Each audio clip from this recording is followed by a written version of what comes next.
Good afternoon, UFO enthusiasts. For the benefit of those who have clicked on this video not realizing that it's actually part 2 of a much larger piece of content, I'm going to go ahead and review what was covered in part 1, so you don't necessarily have to go back to the other video unless you want to, but if you'd like to stop the video and go to part 1, it's linked right here.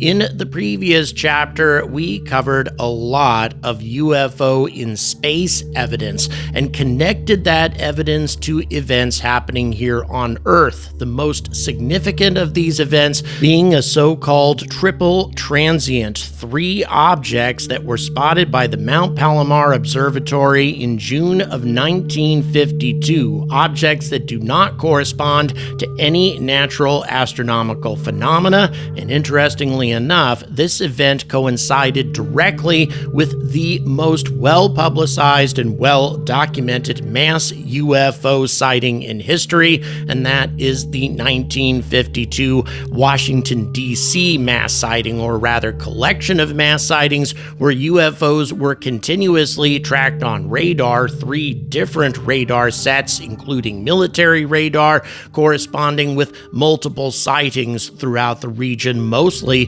from commercial airline pilots. Extremely reliable witnesses, combined with a lot of radar data, combined with a sighting in orbit, or what appeared to be artificial objects in orbit. This is an amazing piece of proof on its own, and we covered a number of other events in space, such as a formation of 5 objects spotted by a Russian cosmonaut just a few years ago from the ISS, and also a cylindrical object in orbit around Mars that was spotted by the Curiosity rover, a reproduction of which you are watching right now, created by the incredible digital Voodoo. By the way, please support his channel. I've got it linked in the description. He's just a great guy and creates all the animations and music for this channel. But still, of course, skepticism remains. There were many skeptical comments made in that video saying that I still really didn't provide solid evidence. Apparently, eyewitness testimony, objects traveling at hypersonic velocity on radar in 1952, and all of the photographic evidence still isn't enough. Well, we've got more, including actual debris of a UFO that was retrieved quite recently, and also a UFO that was tracked by the most advanced telescopes on Earth. All of this and more coming at you on our Alien Month finale here on The Angry Astronaut right now.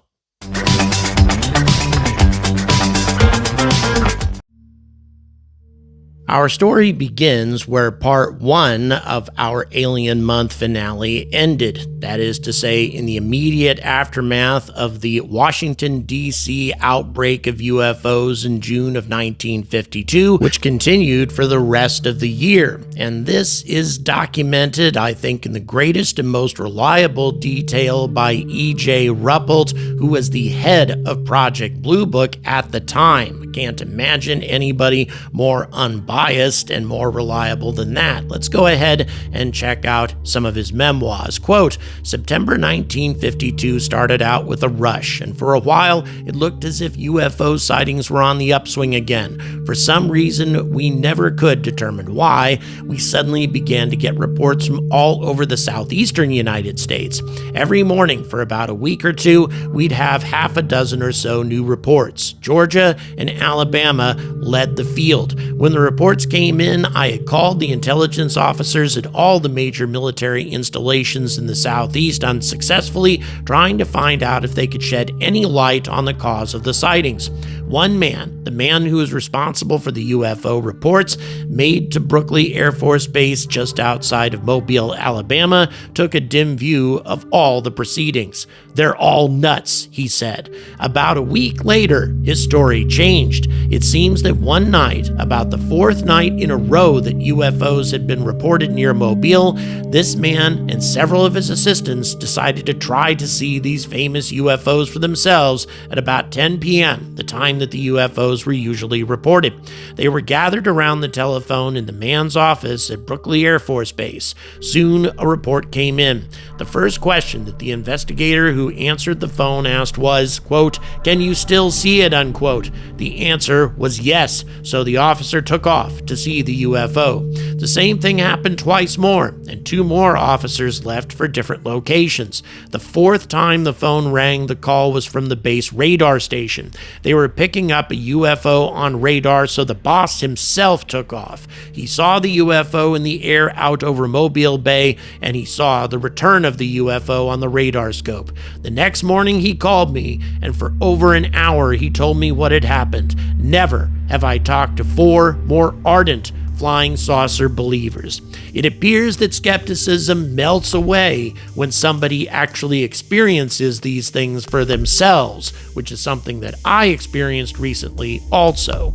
But one of the most common objections that UFO skeptics bring up is the fact that we don't have any physical evidence. No evidence of crashed UFOs or any other physical remains of these objects and perhaps their activity that have stood up to unbiased scientific analysis. Well, there is a significant exception to this, but first of all, I'd like to bring out a big reason as to why we might never have actually retrieved a UFO wreck or a crashed UFO, in spite of all of the claims that have been made that the government has indeed found these objects and simply is hiding them from the public, which is possible, but we don't have a whole lot of actual physical evidence of that, but rather testimony of witnesses who in many cases are very reliable, but still no physical evidence that these things have actually happened. Well, before we get to the debris evidence, it's important to note that any civilization capable of interstellar travel, especially interstellar travel on a regular basis, would have to be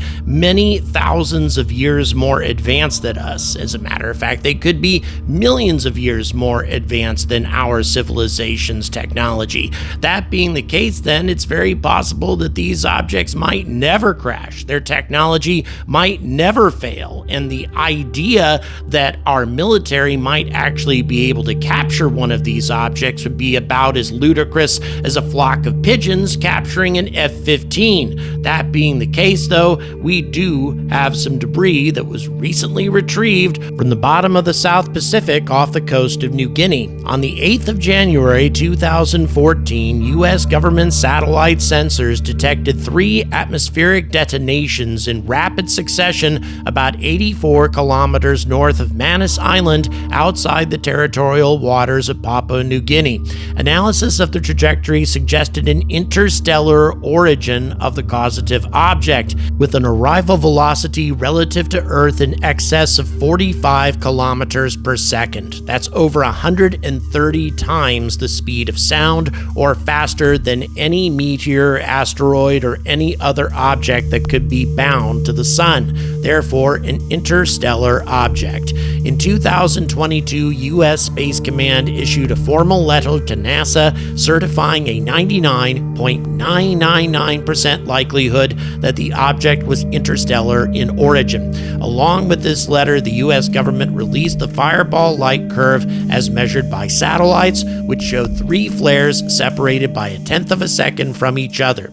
The object broke apart at an unusually low altitude of 17 kilometers, and that's what makes this object especially interesting.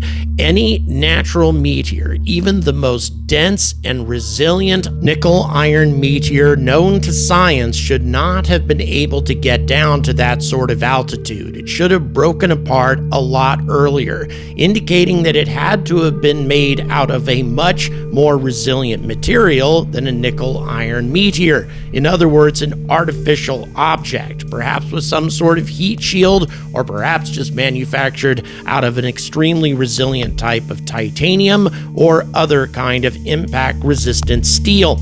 That being the case, and also given the fact that this object had an interstellar origin, Dr. Avi Loeb and a team of scientists from the Galileo Project set out in 2023 to dredge the bottom of the ocean to try to find any evidence of this object and its remains. And what they found was astonishing. Now, first of all, the team ran a magnetic sled along the bottom of the ocean outside of the suspected impact site as a control area. In other words, if the debris they found in the control area resembled debris that they found within the likely crash site, then it wouldn't be legitimate debris. Following this, the sled was towed for an average of 8 hours per run, and then it was retrieved and the material that was gathered from the ocean floor was processed. The process was repeated 26 times over a period of 14 days, and approximately a quarter of a square kilometer were sampled in the target area, and a large number of spherules, metallic spherules, were found at the bottom of the ocean, the types of spherules that one would expect to find at a meteorite impact or an impact of some sort of metallic object that had passed through the atmosphere and become superheated by the process. These spherules, however, bore no resemblance whatsoever to the types of spherules one would expect to find at a meteorite impact, and that's because their composition was bizarre in the extreme. They were composed of beryllium and also uranium, large quantities of both. That is the sort of thing one would expect to find in a nuclear reactor, not in a meteorite. Allow me to explain by showing you a 50-year-old educational video from the government when they were working on nuclear thermal engines for spacecraft. Uranium-235 gives off neutrons naturally, and the more neutrons you have passing through a fissile material, the more likely it is that you're going to get nuclear reactions, in other words, splitting the atoms. Beryllium reflects neutrons naturally, so if you put beryllium rods in the reactor core, they will reflect the neutrons back into the reaction, heightening the power of the reaction. That is to say, splitting more atoms and creating a more powerful chain reaction. But the opposite side of the rods are coated in boron, which absorbs neutrons naturally, and so if you turn that side of the rods to face the nuclear reaction, it will reduce the number of neutrons and cool down the core. So beryllium serves to heighten the intensity of a nuclear reaction, boron slows it down. And again, this is the sort of reactor that one would expect to find in a spacecraft that utilizes nuclear propulsion. And we instead found these materials in the aftermath of a supposed interstellar meteor strike. And none of these spherules, by the way, were found in the control area, only in the suspected crash site. So here's the evidence that we've been looking for all of these decades: an obviously artificial material in the aftermath of an interstellar meteor strike. In other words, an object that could not have been manufactured by humans. However, of course, the scientific community immediately attacked these conclusions. They said that the spherules were probably some sort of artificial waste product or something, although not explaining how this waste product only ended up in the crash site and not in other areas. They also concluded that the interstellar meteor wasn't an interstellar meteor at all, but rather a much slower meteor from within the solar system that was made out of more conventional materials and not traveling at the velocity that the military measured.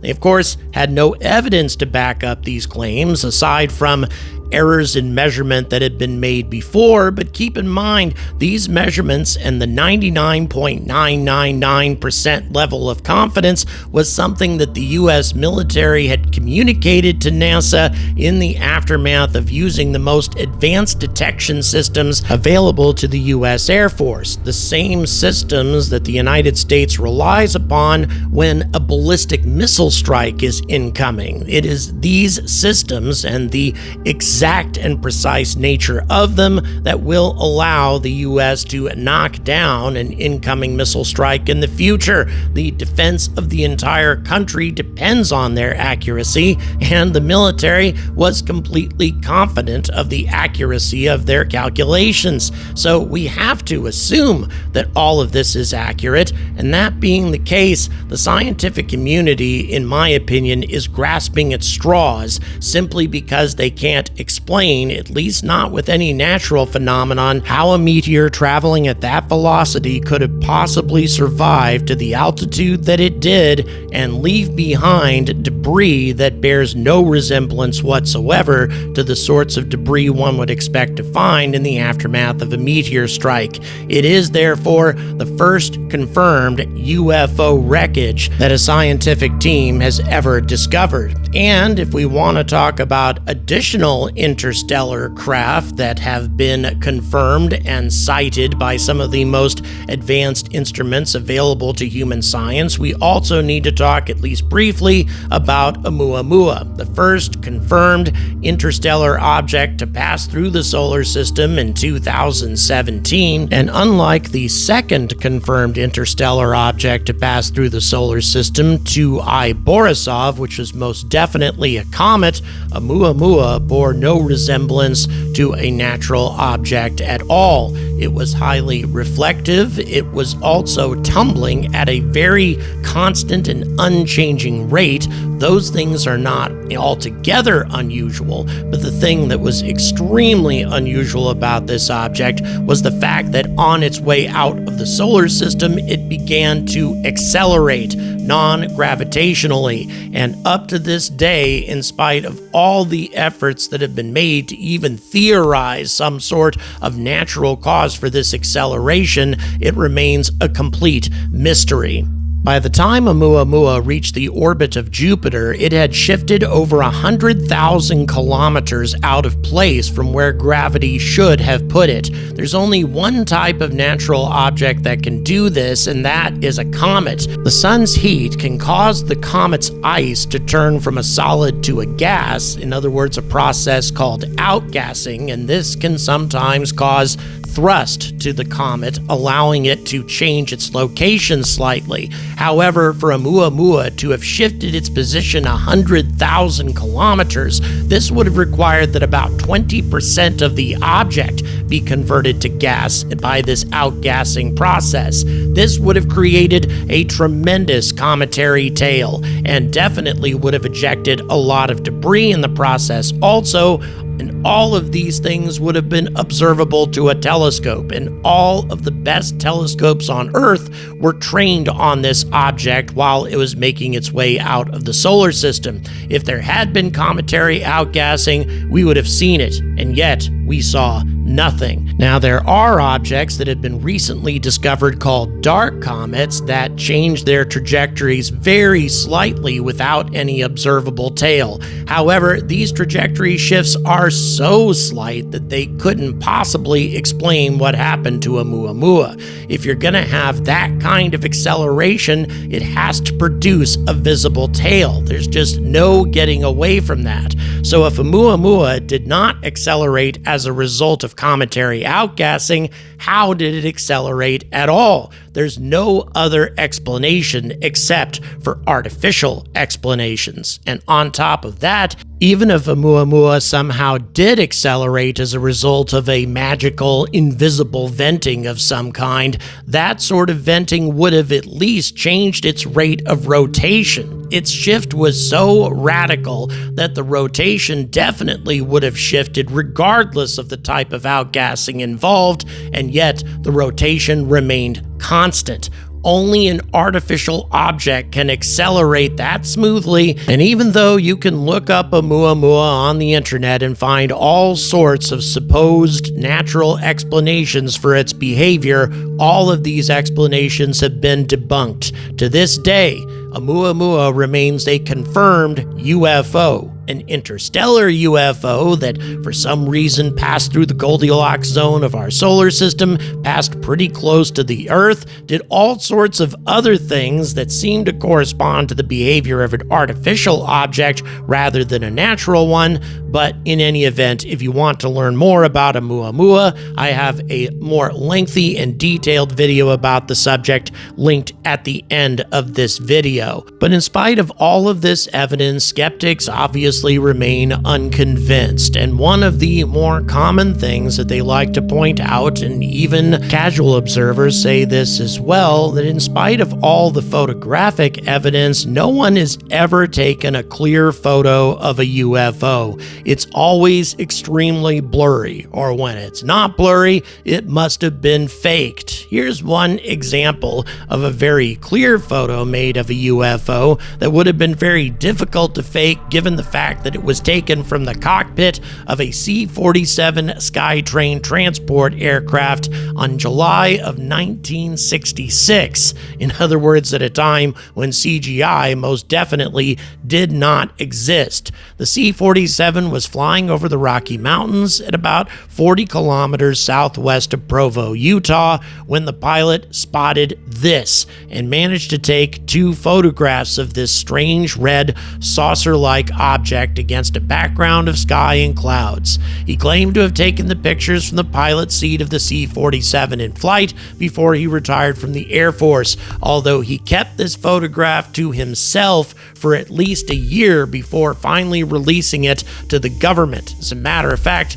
the only reason he released this to Project Blue Book is they guaranteed that his identity would never be revealed. His reputation, by the way, at least according to the government, is irreproachable. However, after this photograph, actually 2 of them, were examined by the U.S. Air Force, the Condon Report in 1969, it was determined that this must have been some sort of forgery, an object that was simply chucked into the sky and photographed, and it wasn't photographed from a plane at all.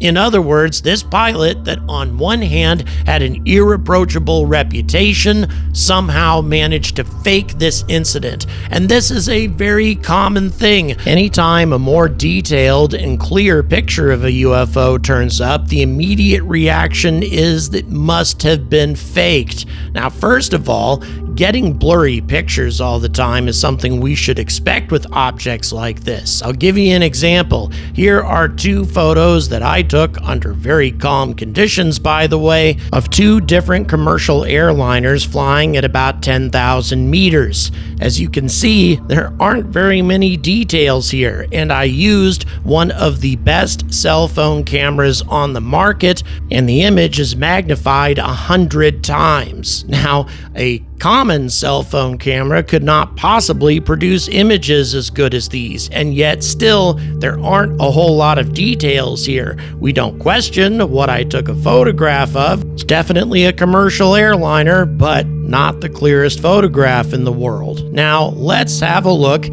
at some better UFO photos. Actually, several that were taken by one particular person in Gulf Breeze, Florida. A series of very impressive photos taken of the same object emitting a strange glow. Now, if you think this is just a lampshade of some kind, well, there are other photos showing the object in the air, and sometimes partially obscured by a tree, which is a very difficult thing to fake, especially back in 1987 when these photos were taken. And if you think that this might be some kind of Chinese lantern instead, or something along those lines, well, here's a photo of the object hovering over a road. This thing is absolutely enormous. Now, there are reasons to be concerned about the veracity of the witness here, because he suspected that the aliens were trying to abduct him and his wife. Oh, incidentally, the man's name was Ed Waters, and his wife was also a witness, together with hundreds of people in Gulf Breeze who reported the presence of UFOs, and they confirmed his testimony. However, if you look up the Gulf Breeze photographs online, you will find plenty plenty of stories that claim that all of this was faked and that a model of this object was discovered in Mr. Walters' attic by a famous debunker. However, for some reason, a photograph of the model never turned up. No proof that a model ever existed has ever been presented. And also you will find that these stories mention a young man who claimed that he helped Mr. Walters fake these photographs. However, what they don't mention is the fact that when this young man was questioned about details in terms of how he managed to fake the photographs in the first place, he couldn't provide any details at all. It's very important to check the veracity of debunking articles or anything that rejects the validity of UFO stories as thoroughly as one checks the stories of their authenticity. But if you still think this is a model, well, apparently the model found itself in Canaima, Venezuela as well, because this photo was taken a mere 3 years later and clearly depicts the same type of object, emitting some sort of light from beneath it in the same way as the objects in Florida did. Again, not 100% proof, but just more evidence that piles up over time until it becomes very difficult for a reasonable person to dismiss all of this. But let's look at one more case. For those who claim that these things are only seen in the United States or in the United Kingdom, in areas where there's a tremendous amount of interest in the topic, as opposed to regions where it isn't quite so sensationalistic, well, perhaps let's journey to the Canary Islands. Definitely not an area known for UFO sightings, and yet on June 22nd,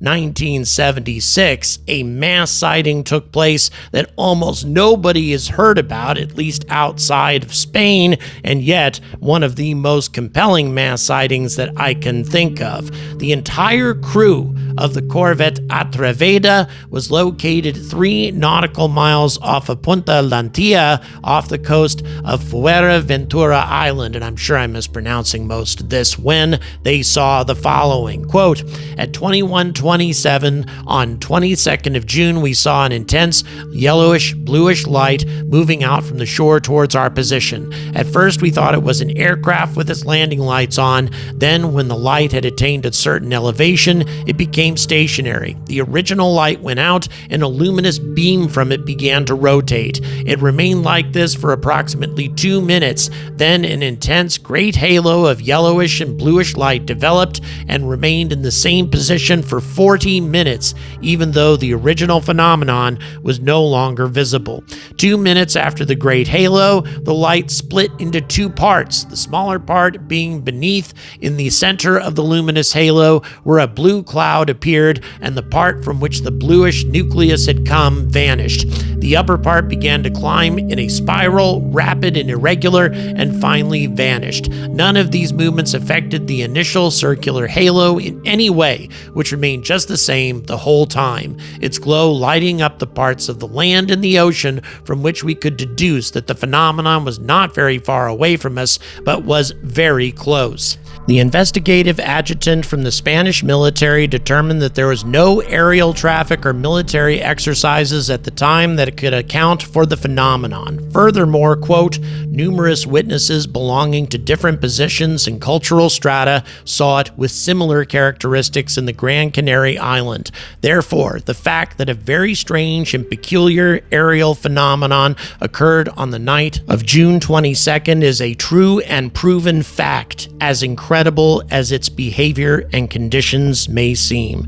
And it is my hope that all of the evidence that I've presented here have convinced at least most of you that these strange and peculiar aerial phenomenon are indeed taking place. And even though perhaps an extraterrestrial origin cannot be proven, something very unusual and very exotic is happening in our skies. And this, as the investigative adjutant said, said is a true and proven fact. Thank you very much for watching. Please don't forget to like and subscribe. Also, please consider supporting this channel on Patreon. All the details are in the description. And also, alien fans, you guys are in the lead in the merchandise contest. Right now, it's going to be an alien week, although your lead is slim. Right now, we also could have a space science week based on the number of folks who have bought the Hohmann orbital transfer piece of merchandise. Thanks so much for your support on all of this. By the way, it makes a huge difference with what I can do with this channel. And thanks again for watching, and as always, stay angry about space.